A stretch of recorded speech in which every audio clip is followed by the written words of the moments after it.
Some of the issues involved in the conservation of and sustainable use of resources like forest, wildlife, and water.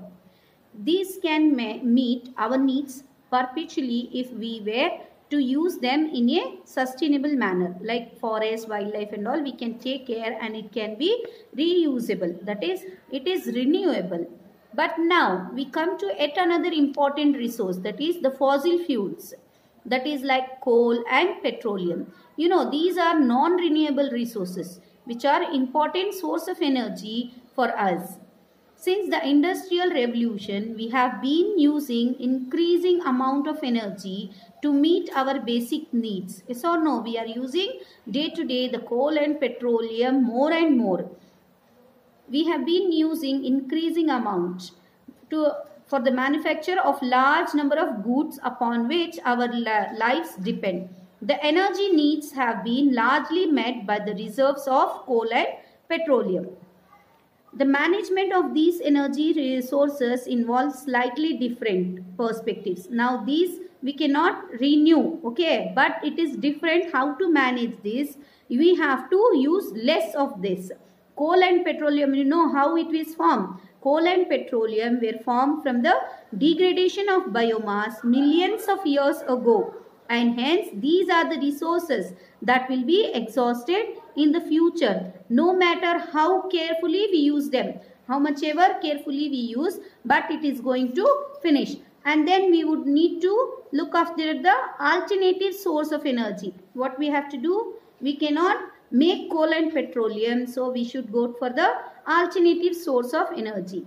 Various estimates exist as to how long these resources will last. It is estimated that our own petroleum resources will last us for about 40 years. It will be there only for the next 40 years, petroleum products. And the coal will last only for the next 200 years. After that, it is going to be finished. So for that, they are searching for the alternative sources. But looking at the other source of energy is not the only consideration. Searching for other is not the consideration. We have to look at the consumption of coal and petroleum, since coal and petroleum have been formed from biomass in addition to carbon. These contains, what does this contain? These contain carbon, hydrogen, nitrogen and sulfur. When these are burnt, what happens? See, when we are using also, it is harmful. We should see how much we are using these petroleum products and coal products. If we are using more and more, we are harming the environment. Why? Because the carbon dioxide, when it is burned, if it is burned with the proper amount of oxygen, like carbon dioxide, water oxides of nitrogen and oxides of sulfur, when combustion takes place in sufficient air, that is sufficient oxygen, then carbon monoxide is formed instead of carbon dioxide. If there is insufficient of air, if sufficient of air is there, okay. If insufficient it is there, then it will form carbon monoxide. Carbon monoxide is formed instead of carbon dioxide. Of these products, the oxides of sulfur and nitrogen and carbon monoxide are poisonous. These are poisonous at high concentration, and carbon dioxide is a greenhouse gas, okay. If it is monoxide, it is carbon monoxide, it is poisonous gas.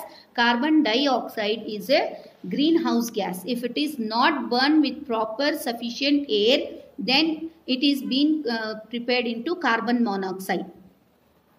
Another way of looking at coal and petroleum is that they are huge reservoirs of carbon, and if all this carbon is converted to carbon dioxide, then the amount of carbon dioxide in the atmosphere is going to increase.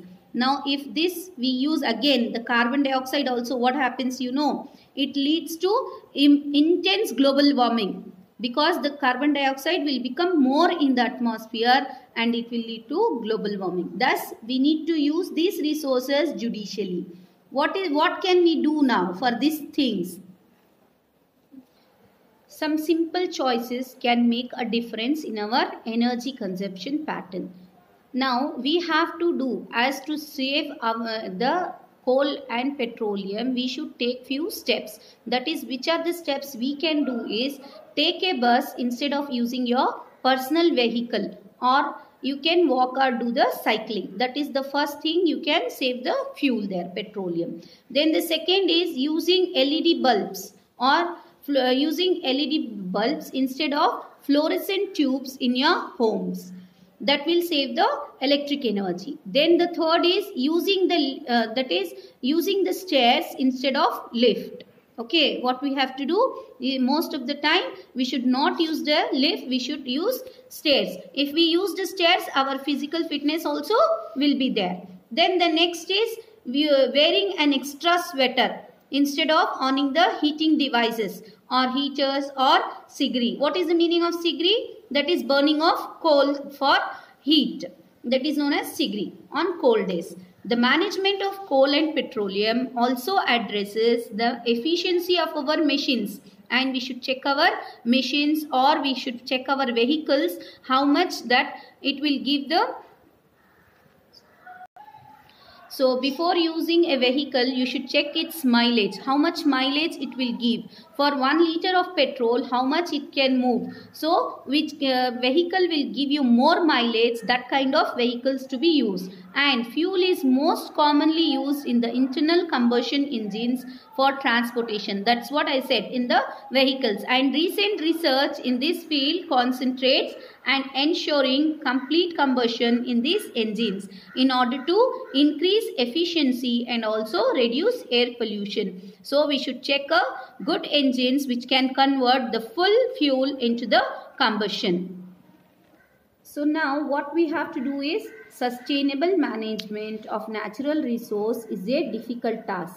In addressing this issue, we need to keep an open mind with regard to the interest of various stakeholders. Means we should give chance for the stakeholders to stay near the natural resources and take care. That is the one thing they can do.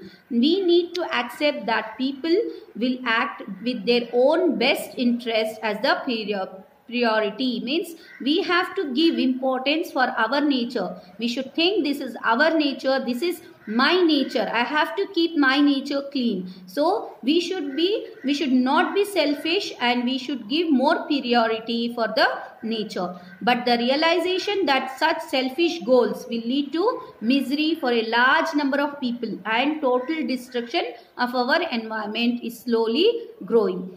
Going beyond laws, rules and regulation, we need to tailor our requirements individually and collectively, so that benefits of development reach everyone now and for all generation to come.